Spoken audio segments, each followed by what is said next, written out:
Subscribe to our YouTube channel and press the bell icon to get the latest updates.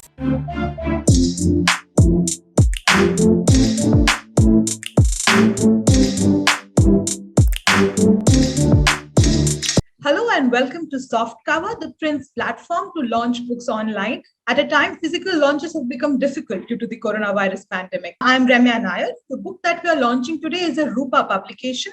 It's titled The Decisive Decade, India 2030, a gazelle or a hippo. The author of the book is Mr. Kiran Karnik. Thank you so much, sir, for taking out time and joining us in Softcover.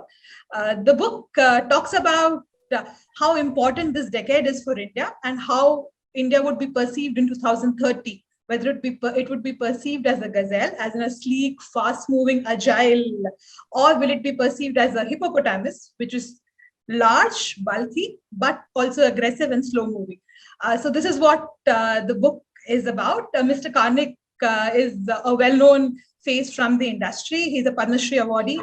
He's also a former president of NASSCOM. First, sir, we'll unveil your book before I start on to questions. Great. Congratulations, sir. Nothing, let me hold it up too. Thank Yes, you, Ramya. Thank you. You've termed the current decade as a make or break decade for India. Can you please explain why is this so? Why do you think that this is the make or break decade for India? Well, let me do it by analogy, Ramya.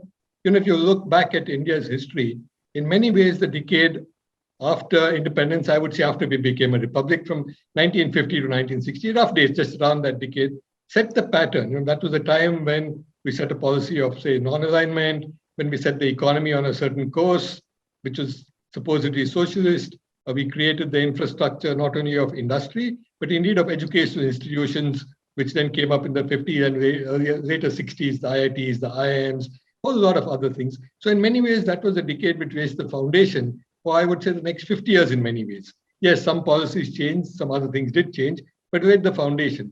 And when I look at where we are today, it does seem to me that we have reached a certain stage where we are again, in many ways, at a crossroads in many directions, whether it's the economy, health, which we have all seen personally, and indeed in looking at other factors like technology or the social scene or politics.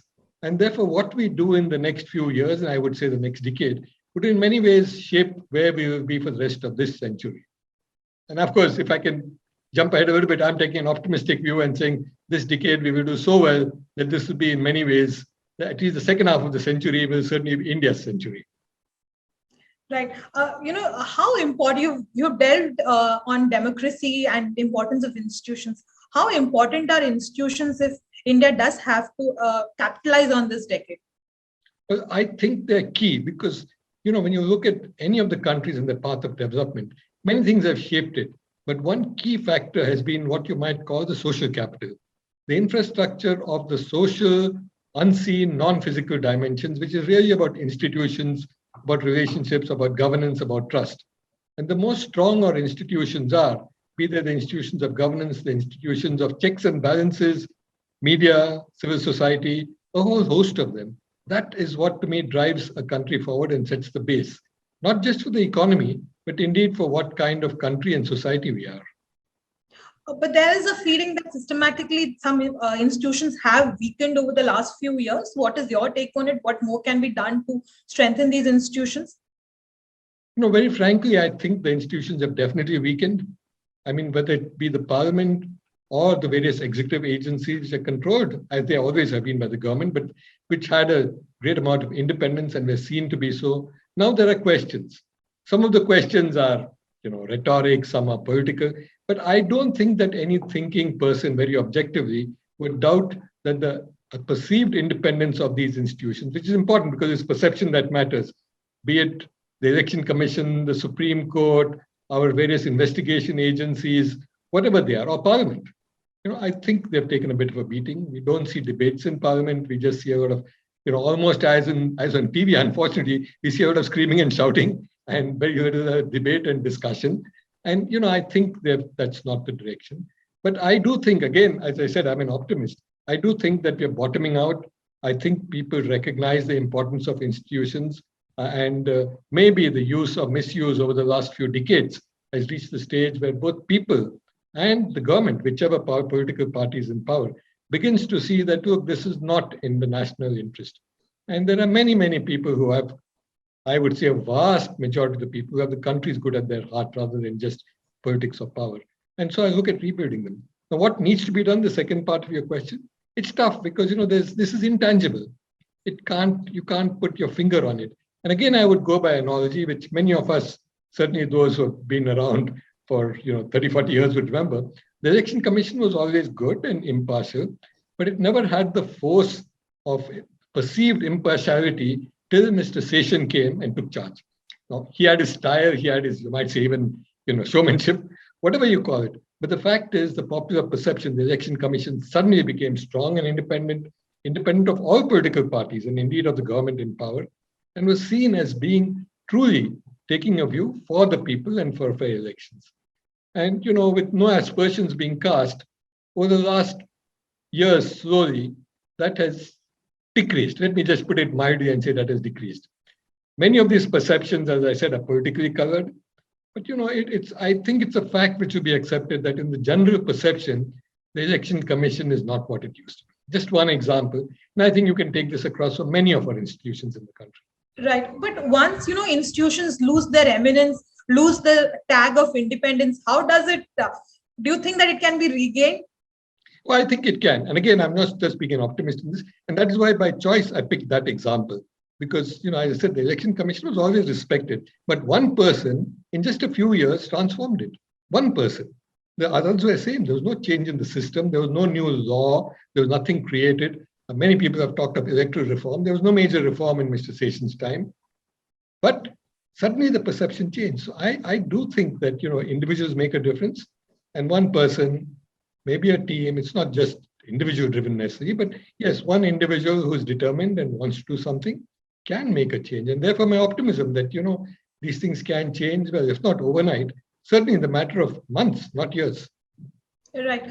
We've also talked about the threat of majoritarianism, the fact that, India could become a theocratic state if steps are not taken now, the fact that there's no space for dissent.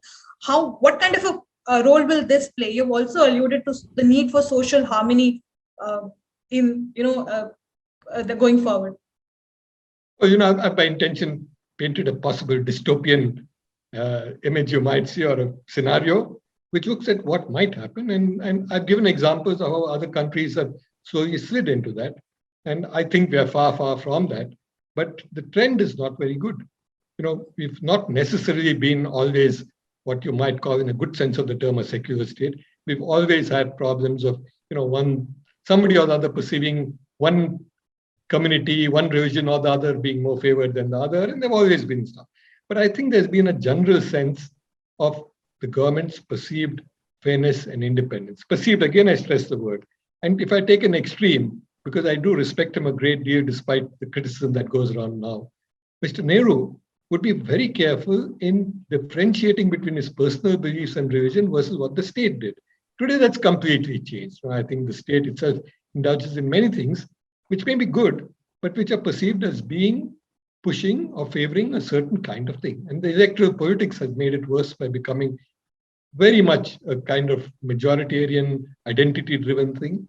And that's sad, with its identity based on religion, caste, region. I think any identity-based politics, which is based on where you were born and when you were born, or how you were born and to whom you were born, is sad, because that marks you for life. It's not what you make of yourself, which is what true democracy and a good society is all about. That what can I make of my own life? If you're marked from the time of your birth, if your birth defines you in terms of religion, caste, region, culture, and that is used either to garner votes or to push you in a corner, then that's sad. And then I talk of social harmony and the need for it, even from a very pragmatic reasons, which I won't dwell on now, but I think it's in a pragmatic point of view in the national interest that we give up these divisions.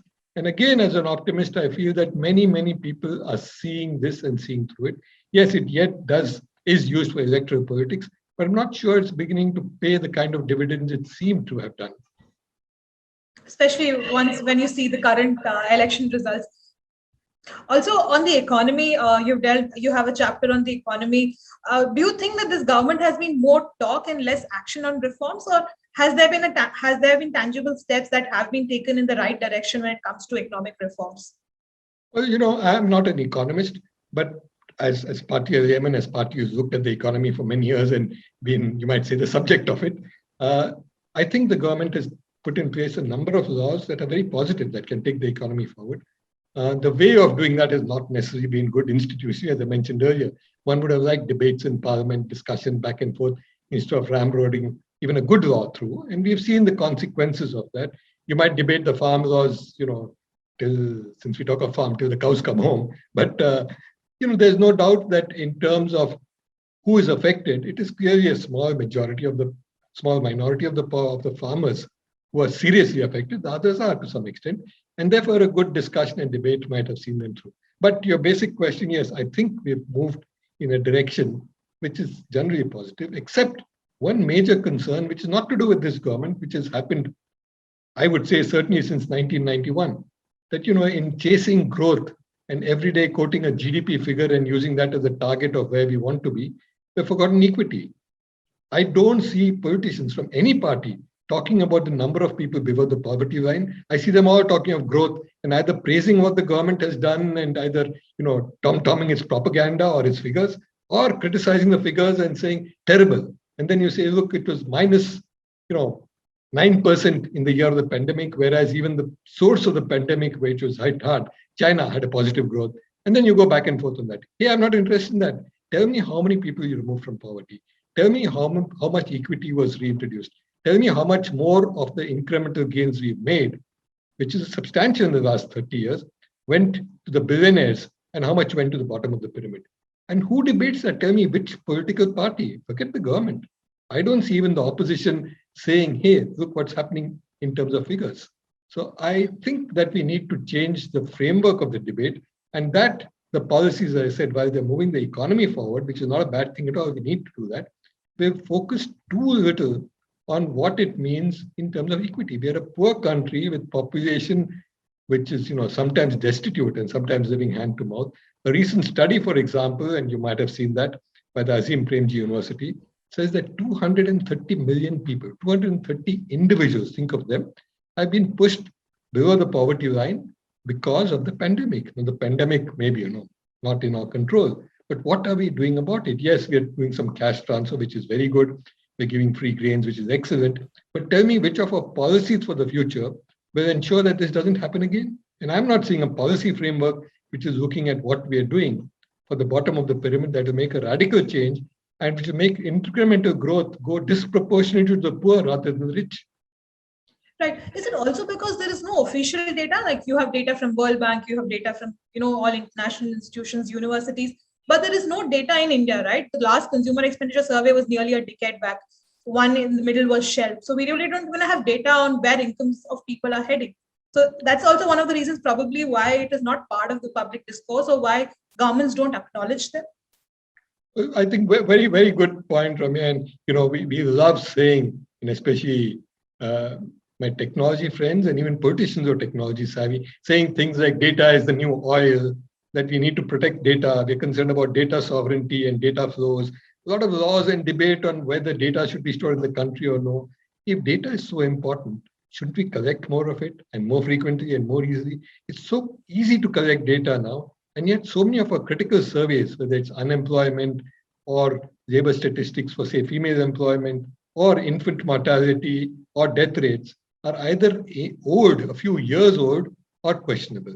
And I must say again, in terms of perception, in recent years, and for that I specifically said this government, the data has been questionable. Either it's not been released, which is known that something was done and not released, or the figures are in some doubt, which is not new, but which is not even acknowledged. I mean, look at death figures.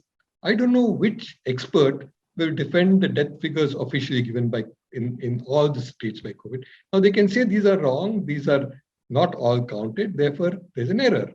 But nobody acknowledges there's an error. No official acknowledges there's an error. They say these are the figures. And everything on the ground, not just anecdotal, shows that the number is far, far more than what it is. And sometimes official statistics show that. I just saw some figures from Gujarat, And they show that the official statistics of number of deaths last year versus this year is hugely different. And, a majority of that could be accounted here or there, but surely a very large proportion is due to COVID. Now, what's the point of hiding that? So I think hiding data, masking data is self-defeating. And we need that data to be able to make good policies, to understand what is happening, and to take forward what we are doing. So, you're right.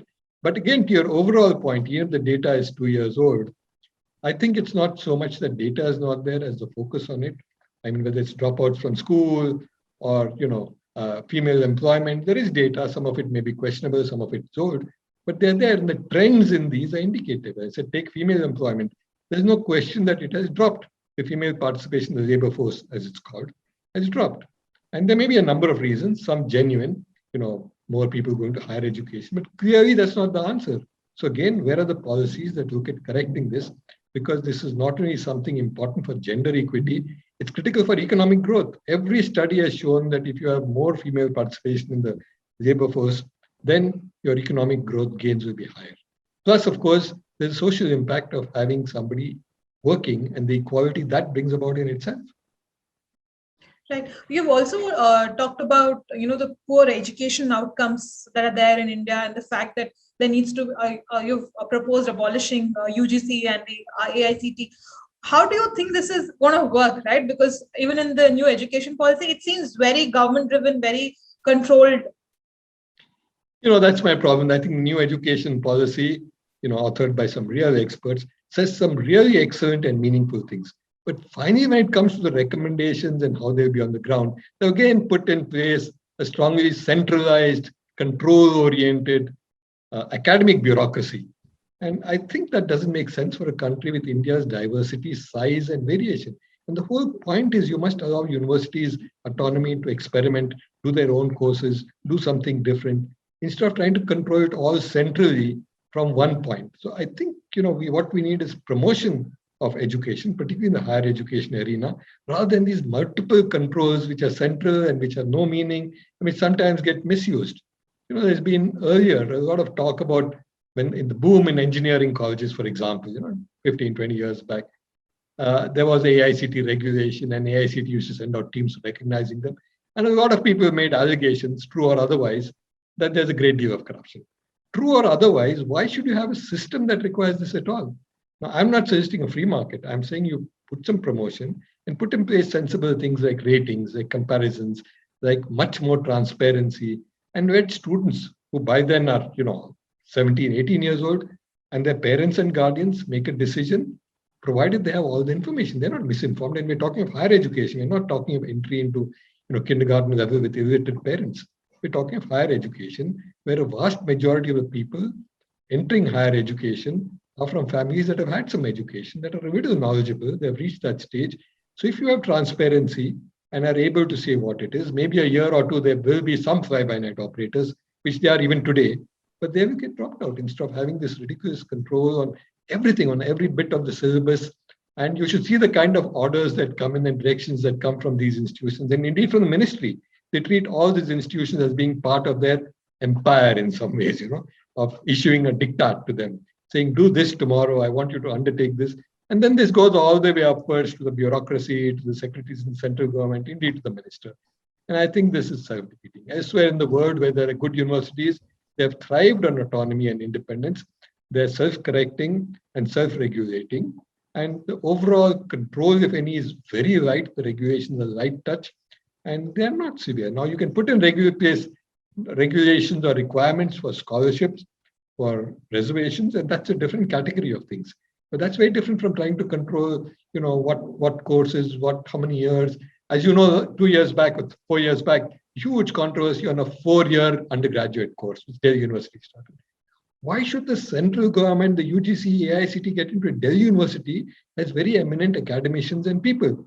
Let their bodies debate, discuss, decide, and okay, if they make a mess of it, it can't be a complete mess. It's all right, they'll change it. But why should you dictate? And then they say, no 4-year courses. No, I just don't understand the logic. And now they're reverting again to it. So we go back and forth without any real debate or thinking. Right. The centralization of power has been more visible in the current government, right? where there's a lot of need for decentralization, even when you would see the handling of the pandemic. But surprisingly, that this government criticism of centralization of power, and in fact centralization in the Prime Minister's office, has been a major criticism. Do you think that this kind of centralization of power helps India's progress, or is it something that holds it back? Well, in general, centralization is bad. We need to decentralize. And again, I repeat, the bigger and more diverse the country, the more necessary. And you can see this, wherever it has been decentralized. Talk of COVID itself and, relative success in Mumbai. And if you read everything that's been done there, the basis of that was 2 or 3 things. One was a great deal of freedom and autonomy to the person in charge, which is the municipal commissioner. And most importantly, he in turn decentralized that power down to the ward level. And if you read the details of what they did, it was based on decentralizing. Now, I'm not giving that as the ideal model. I'm just saying that seems to work.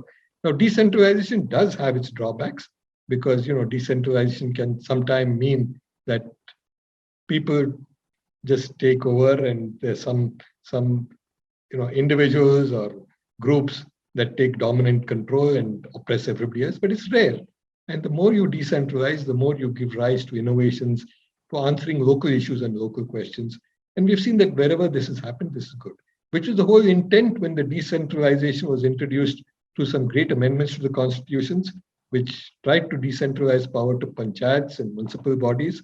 Unfortunately, that's never been really implemented because the 3 keys of, as they say, the 3 Fs, the finances, functions, and functionalities, have not been properly done. So they either have no money, they're dependent on someone, they don't have the capabilities, all the functions are not given to them. So I think we need to decentralize. And by decentralize, it's important to put in place because this becomes a political debate. It's not just about state and center. It's for the state also delegating further down. That's critical because some of our states are very large. They're bigger than many, many, many countries. So I think unless you decentralize, there are some good models in India. We don't have to go outside. Some excellent models of success. And there's some failures. We can learn from both and take it forward. But decentralization and devolution is critical. And there I want to add one more point. I think earlier the concept of decentralization somehow went into this somewhat romantic Gandhian thing of saying independent villages, self-reliant. No, that's not it at all. By decentralization and devolution, you mean power is there, they make the decisions, but they're connected, they're interconnected. And that today has become hugely possible thanks to technology. So, you can be sitting in some remote village somewhere and have access to the latest data and information from anywhere in the country, or indeed anywhere in the world, that enables you to make your decisions properly. And I think that change is phenomenal, and it can also help us to decentralize industry and economic activity. Right. In terms of the handling of the pandemic, what kind of lessons do you think one should learn, India should learn, going forward, at least given its health infra? You've talked about how only infrastructure is not what is, only building infrastructure is not what is needed. You also need personnel to man this infrastructure. I don't think it's any glib answers to it. A couple of things are long-term and some which are immediate and here. The long-term ones are for a long time, we have said that we are short of medical personnel, not just doctors, which is expensive, difficult to train, requires a great deal of investment in infrastructure, but even paramedical staff, very inadequate. And we know that today there's global demand, and India could well be, with our human resources, a huge, supplier, not only meeting our own needs, but supplying the world outside with paramedical and medical staff. We've done this and doctors have gone away, leaving us with a shortage. But the answer is not to stop them from going. The answer is to create many more such people. And I think we've underinvested over the decades in that whole area of looking at. Look at engineering. There we've had relative success. The quality may be questionable, but the numbers are available. And that has benefited us greatly, most of all in India. But a lot of them have also gone abroad, made a good living, sent money back to the country, created great connections. Why couldn't we emulate that in medicine? An engineering college is, after all, not like an arts college. You do need labs, you need equipment, you need faculty. So medicine is a little tougher than that, I agree. But we could have gone down the same path. We haven't even today. So that's the long-term thing, and many others in hospitals and centers and so on. The basic infrastructure, basic idea is there. There are public health centers down to local levels, there are district centers, all well planned out, but very poorly funded, not staffed properly. Supply chains are bad. Reporting and local thing needs to be improved. So lots of issues. On COVID itself, I think the learning has been very clear, more decentralization, more local initiative. And also, to me, this can be debated separately and it's a long one, I won't get into it. The things we've tried to do after the first wave, the modeling and so on, we've depended too much on medical experts and mathematicians. You not only need epidemiologists, you need sociologists. After an epidemic is as much a social phenomenon. It depends on how much people interact with each other. Now, who's looking at that part of where do you get crowds? Why do you get crowds? Can you allow crowding? This must be part of some kind of model. And finally, when you have unknowns like an epidemic, it's critical to not just go by figures and data, but to look at alternative scenarios. What if, including worst case scenarios? And normally, if one had done that, and this is, I agree, rear view mirror always gives you 20/20 visibility. When you look back, if somebody had thought of this and said, worst case, let's say there's a huge upsurge, what do we need to do? And had begun to at least think of planning for it, we may not have been taken as much as by surprise as we were in March, April, when the second wave hit us like a tsunami in Mumbai and Delhi and then spreading around the country. Right, sir. So also, when we talk about India saw a software boom a couple of decades back. What do you think will now, or which sectors do you think can now, lead to this kind of a boom going forward in this decade? What needs to be done at a policy level? You have a Make in India, you have a production link incentive scheme. Do these schemes really help industry to invest or encourage industry to invest? Well, they certainly do, Ramya. But to your basic question, I've thought about this and touched on it in the book. I wouldn't say I've analyzed it at great depth. When you look back at the IT industry, its growth, and now its huge contribution to the Indian economy, its biggest exporter, employs 4 million people directly, probably 12, 15 million indirectly. It's amazing. But who really foresaw it? Yes, there were a few visionaries who thought this an industry with promise, but we didn't really foresee it. So I think the answer, especially in rapidly changing technology, is that we don't know what will be the next big hit. So what you need to do is to create, in some ways, an ecosystem that lets different things come up. And one of them, hopefully, will take off and be the IT industry 10 years from now. And that's what I've sort of said. So I've said, I'm not picking any favorites. I don't think anybody knows what they are. And today you might some may seem promising, and maybe they are, but you don't really know. So the best way is to leave it in a way where a lot of people with bright ideas can try out different things. Some will work, some won't. So it's like a startup ecosystem, where different people try out different companies. And as we know, 7 or 8 out of 10 fail completely, but 1 or 2 just take off and become great successes, and they create wealth, employment, and good for the country. In the same way, in a sector, we don't really know. So one thing is to support sectors which are there now, which are growing, which is what the production-linked incentive and other things do. But the other more important one to me is to create, you might say, the soil in which random seeds that are thrown around will thrive. Some will be weeds, but a few will flower. And you've got to make sure that the soil is right and the irrigation and water is there for them to grow. Don't cut them off too early. Don't stifle them with regulation. Don't think they're all going to cheat you, which is what most of our regulations are made for. Don't over-bureaucratize. I think lots of lessons from the IT industry, some of which are being learned, but maybe many more need to. How do you allow things to first grow, flower, almost randomly with, I would say, light touch to minimal regulation. And then if necessary, you bring in what controls and regulations are necessary. Right. And my last question to you, sir, is, there's this whole talk of a self-reliant India. How does this pan out with India's, attempt to actually attract companies who are shifting from China, looking for new markets? And how does this pan out in this overall scheme of things? I'm always hesitant about the self-reliant. I grew up in a self-reliant India in aiming for that, which we saw a lot of positives, a lot of things happened, but also we know that industry became completely non-competitive, was very inward-looking, and a lot of the profits came from rent-seeking, the fact that you were allowed to do something and somebody else wasn't. I think there are lessons there which we need to learn. More than that, today the world has changed with technology, with data flows across borders which you can't control, with supply chains that are always and necessarily will be transborder. So the whole concept of self-reliant has to be very, very, very different. Yes, you can say that we need to export as much as we import, which is fair. It's like balancing your budget. Even that may not always work, but that's the way to look at it. But if you say I'm going to do everything in the country, that's not only ridiculous and unsustainable, but not something that's going to be possible at all. So we don't need to think of that. And therefore, trying to do the old, 50s, 60s part of import substitution is not wise. There are certain strategic areas in which we need to have our own industry, our own know-how, and make it here. Those are very limited and few in number. For the rest, we need to be open, need to engage with the world, and not be too fearful of others. And I don't want to get into RCEP and China and whether we should be there or not and things like that.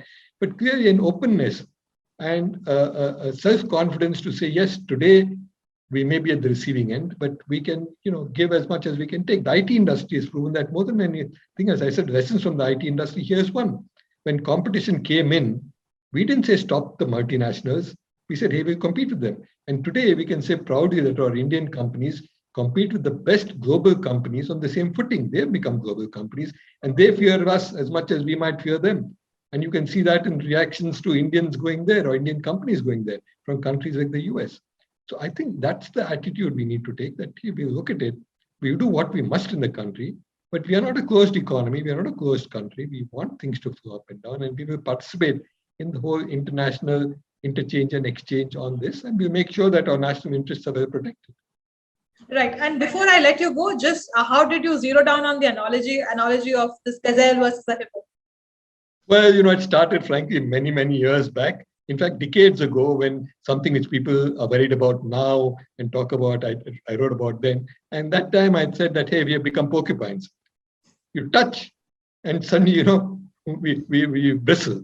And that was in relation to everything from films on certain things to some group or the other taking offense at everything. Now, we are, as I said, in some senses, a very offensive people. The slightest thing and we take offense, which is ridiculous.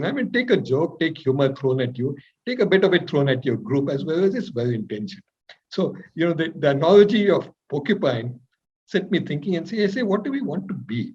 And I was looking again at analogies, and of course, elephant is the commonest analogy for India. Now the latest is tiger, which is good, but I think it has some worrisome negative connotations. And I said, what is it that we really? And somehow I said, not that it's on all fours, but yeah, a gazelle, sleek, nice, likable, fast moving, but nice, it's kind, it's seen as being good. I wouldn't hesitate going and trying to pet a gazelle. When you see a hippo, you get a bit worried. You keep your distance. It's huge, it's ponderous, it's bulky, and sometimes it's aggressive.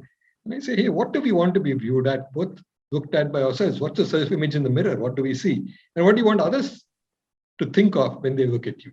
And I thought that, hey, at least between these two and everything else that I can think of, tiger's fine, some respects, yes. A porcupine is a no-no. An elephant, yeah, but very slow. And it gives you a bad image of saying, hey, the country is moving very slowly. I think, therefore, I thought a gazelle, which may be a better analogy, and as contrasted with, you can pick many others, but I picked a hippo. And no slow hippo. I hope the animal rights people don't come and get me for that. But I thought a hippo is a bit negative. A gazelle is good. Right. It's an analogy that I also found very interesting, very unique. Thank you so much, sir, for joining us. All the best for your book, sir. Thank you very much. It's been a pleasure. Thank you so much.